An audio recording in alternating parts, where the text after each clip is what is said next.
국가의 설립자예요, 설립자. 뭐라고요? 그러니까 이승만은요, 민주당도 이승만이 만들어준 거야. 자유당도 나중에 이승만이 처음 왔을 땐 자유당 안 만들었어요. 자유당도 나중에 만들어준 거야. 그 이승만은 야당도 아니고 여당도 아니고 국가 설립자란 말이에요.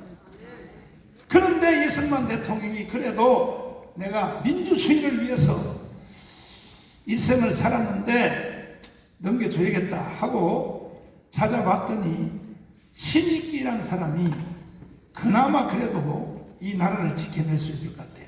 국회의장까지 하셨죠? 그런데 그 신익기 선생님이 전라도 익산에 가서 선거 유세하다가 열차 타고 올라오다 심장마비로 죽어버렸어요. 죽었죠. 그렇습니다. 죽으니까 이제는 또 누구한테 물러줘? 물러줄 수 없지요. 그런데 이제 조병욱 박사라고 있어요. 예의대학 나온 사람, 영어 잘하는 사람. 조병욱 박사를 또 한번 넘겨줄까 했더니 또 암이 와버리네.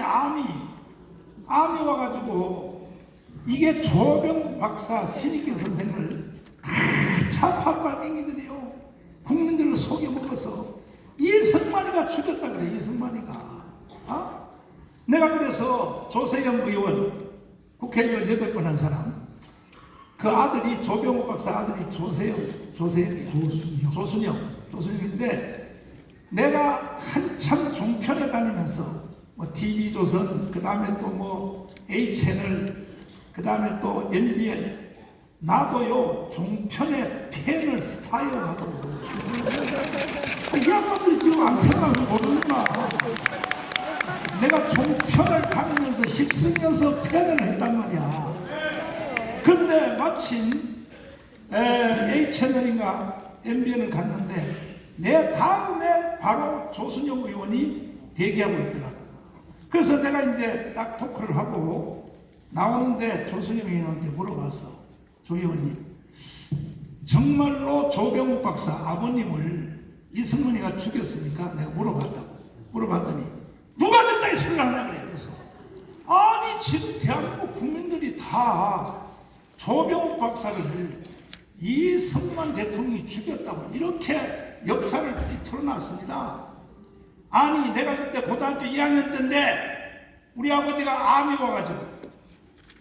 왔는데 그때 이승만 대통령이 경무대로 불러가지고 세상에 조병욱 박사님을 붙잡고 울면서 아우야 어떻게 너한테 이런 못쓸 병이 왔느냐, 한국에서 수술하면 100% 죽으니까 하면서 프랑스가 여사가 손뜨개질로 해서 모아놓은 돈, 그 당시에 4만 불이니까 요즘 따지면 한 40억 되게 40억. 40억까지는 좀 안 되겠죠.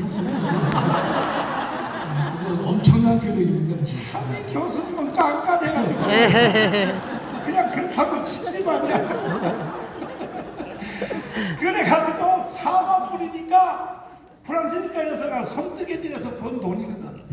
이래가지고 그 4만 불을 주면서 절대 한국에서 수술하지 말아라. 저 미국의 북군 통합병원, 미국의 북군 통합병원으로 보내줄 테니 거기 가서 수술해서 꼭 살아서 오너라. 아우가 없는 세상은 내가 살 수가 없어. 이렇게 눈물 흘린 사람이 이승만인데 누가 조병욱 박사를 이승만이가 죽였다고 이따위 말을 하는 놈들은 아가리를 어떻게 해야 돼?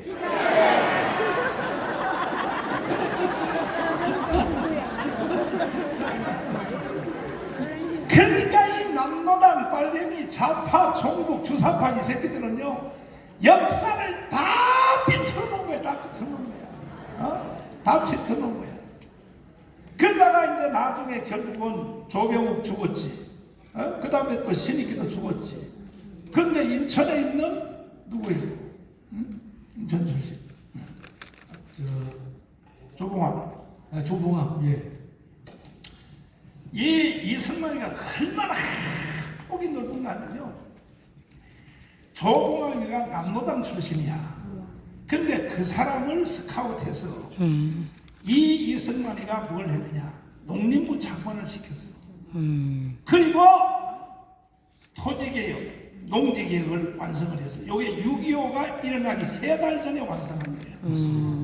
그러니까 인민군이 세상에 6.25 일어나가지고 남조선에 와서 동네 사람한테 자 곡괭이와 낫을 가지고 나와라 지주들의 목을 치자 이렇게 선동을 하니까 인민군들이 와서 그러니까 동네 사람들이 뭐냐면 아니 우리는 땅 다 가졌는데 이게 바로 이승만 대통령이 조봉암 농림부 장관을 시켜요. 6.25 전쟁이 일어나기 3달 전에 농지개혁이 토지개혁이에요. 뭐 같은 거지만 농지개혁이 더 정확한 농지개혁. 그때 우리 아버지도 그때 최초로 땅을 얻었어요. 우리 아버지가 그때 여러분은 그때 안 태어나서 모르지. 나처럼 나이가 99세가 돼야 99세가 그러니까 아니 전부 다 땅을 전부 다 전 국민들에게 땅을 다 줬는데 이게 북한은 무상몰수 무상분배야.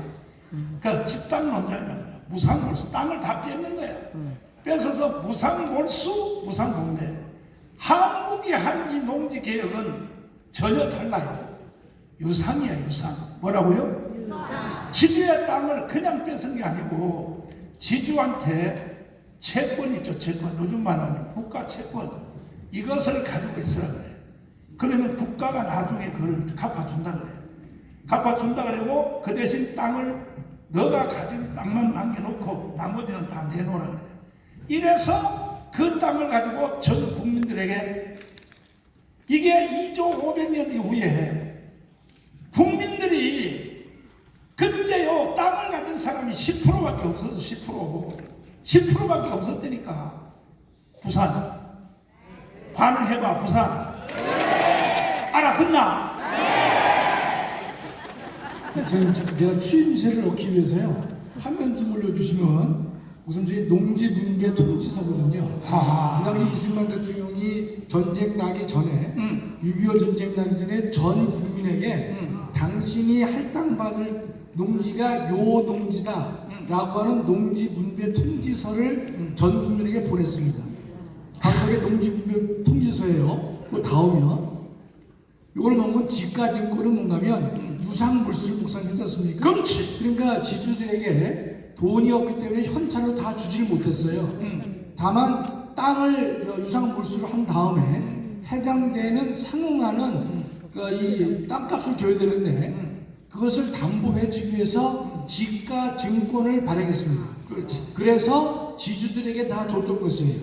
그러니까 일반 국민들에게는 농지분배 통지서를 발송해 줬고 지주들에게는 유상물수를 했기 때문에 당신들이 받을 금액을 말로만 한 것이 아니라 지가증권을 발행해서 지주에게 전달했던 것입니다. 그러니까 지주들의 땅을 그냥 뺏은 게 아니고 국가 채권을 여기 봐요. 보잖아. 이걸 주면서 가지고 있으라 이거야. 언젠가는 국가가 이걸 이자까지 합해서 돌려줄 테니까. 그러니까 우선 이때 1년에 한 번씩 상환했습니다. 그렇지. 1년에 한 번씩. 그래서 우리는 북한하고 전혀 다르게 북한은 무상 몰수야. 강제로 빼서 그 다음에 무상 분배요. 한국은 뭐냐? 유상이야 유상. 이해가 됐어요? 네. 이래가지고 하나 더 말씀드릴게요. 하나만 더 말씀드릴게요. 다음 먼저 이 상환 증서는 뭔가면 여러분 이렇게 농지를 분배 받았잖아요. 그럼 우리가 해마다 수확의 30%를 나라에 내면 되는데 얼마 내느냐? 5년만 내면 완전히 자신의 땅으로 했습니다. 그럴 때 상환증서는 뭐냐? 금년에 30% 냈다. 내년에 30% 냈다. 5번만 내면 다 자신의 땅이 됐던 것이에요. 따라서 대한민국 우리 국민들 중에서는요. 단 한 명도 이 상환증서에 위배를 해서 자신의 토지를 할당받지 못한 사람이 단 한 명도 존재하지 않았다는 사실입니다. 자, 자기 거예요. 이게 6.25 일어나기 몇 달 전에 완성됐다고? 3개월. 3달. 몇 달 전에? 3개월. 그때 우리 아버지도 땅을 최초 태어나서 인간으로 태어나서 우리 아버지도 그때 세마지기 얻어서 세마지기. 와. 해마디 얻었다 이 말이야. 알았어요? 그전에는 땅이 없었어요? 없지. 아니, 전 국민의 10%밖에 땅 없어. 그때는 소란에 기 같은데. 김학성 아버지도 땅 없어서 그랬겠다. 김학성 아버지가 뭘 그 이후에도 없었습니다. 없었지. 그런데 세상에 이민군이 딱 와서 자 낫을 가지고 나와 도끼를 가져 나와 지주들의 목을 치자 이러니까 아니 우리나라 국민들 뭐냐면 우리는 땅 다 가졌어. 누가 줬어? 이승만이가 다 줬다고. 그래서 정신적인 능력으로 6.25를 이긴 것이야. 이긴 것이야. 아멘. 부산 네. 멍청아. 네. 부산님 멍청이 아주 많네. 이게 정교도 드디어 45년부터 48년까지의 역사를 전부 다 덮어놓고 숨겨놨기 때문에 이걸 여러분이 오늘 처음 듣는 사람이 너무 많단 말이야. 그래서 대한민국의 희망이 없게 생겼어. 그때의 농림부 장관이 이게 이제 이걸 완성했는데 이 조봉암이가요 세상에 남로당에 있는 애를 데려다가 농림부 장관을 해서 농림부 장관이 사실은 이걸 했단 말이야. 해니까 이제 우쭐해가지고 지가 대통령을 하겠다. 대통령. 이승만을 밀어내고 대통령 하겠다 맞짱 끝내고 나오니까 조봉암이를 실제 죽인 사람이 누구냐? 잘 들어봐요. 그때의 북한의 김일성이가 부구절날 연설에서 이렇게 말했어요. 남조선의 지도자를 조방만하고 세우기로 결정했다. 김일성이가. 그러니까 이 조봉암이가 북한의 간첩을 만났어. 대통령 후보가. 그러니까 이승만이가 죽은 게 아니라 이승만은 교회 장로기 때문에 건짓 안 해요. 그 밑에 있는 사람들이 재판도 없이 조봉암을 처형을 했어요. 그런데 몇 년 전에 조봉암의 후손들이요 재판 없이 처형했다고 해가지고 재심을 신청해서 조봉암의 후손들이 30억을 받았어요. 와, 그러니까요 쓰레기 같은 것들, 역사가 쓰레기 웃기는 역사예요.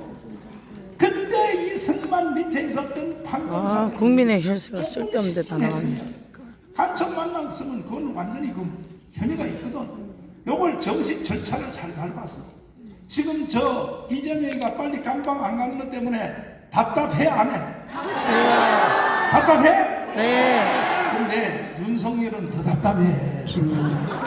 윤석열은 법을 잘 알기 때문에 나중에 후이라도 조금이라도 저촉 안 되도록 하기 위해서 우리가 볼 때는 답답하고 열불나지만은 절차를 밟아서 이 처형을 하려고 지금 윤석열이가 한 단계 한 단계 밟아가는 거예요. 이야. 반드시 문재인, 조국, 그 다음에 누구라고? 이재명 이 세 마리는 반드시 처단해야 되는 거야. 근데 정신법을 통하여 하려고 그러면 뭔가 속도가 너무 늦어. 그러니까 윤석열도 지금 열 받았어. 사실 이게요 법무장관 이게 저 한동훈이가 그때 그걸 다 해냈어야 되는 거야. 그 새끼 참. 이래가지고 지금 요 나라가요 거꾸로 역전되게 생겨가지고 난리가 났어. 그래서 이제 우리는 이 윤석열 대통령이 그래도 윤석열 대통령 때문에 이 대한민국의 생명이 5년 연기가 됐다. 윤석열 대통령 속에 뭐가 들었냐? 바로 몇 주 전에 자유총연맹에서 작년에 이어 두 번째 연설한 연설문을 한번 들어보세요. 윤석열이 없으면요 나는요 가문운동 안 해요. 나는 미국으로 이민 갔거든. 왜? 나는 우리 며느리 양며리가 미국 시민권 가지고 있어. 우리 며느리 치마폰만 잡으면 나는 미국으로 가서 한 세상 잘 살 수 있어. 장로님은 며느리도 없지? 아니. 네, 아직 없습니다. 그러니까 수령님 모시고 잘 살다. 그래서 저는 며느리 없지만은 주님뿐입니다. 가면 안 돼요. 누가 말쟁이 아니라 그럴까봐. 이래가지고 지금 사실은 이게요. 자, 윤석열 대통령 속에 뭐가 들었는지 내가 보여드릴게요. 여러분, 윤석열 대통령 속에 뭐가 들었는지 엑스레이 찍어도 안 나와. MRI 찍어도 안 나와. 생각은 안 지켜. 근데 말 보면 알아요. 말 보면요, 윤석열 속에 뭐가 들은지 알아요. 들어봐요. 광복 이후 격변과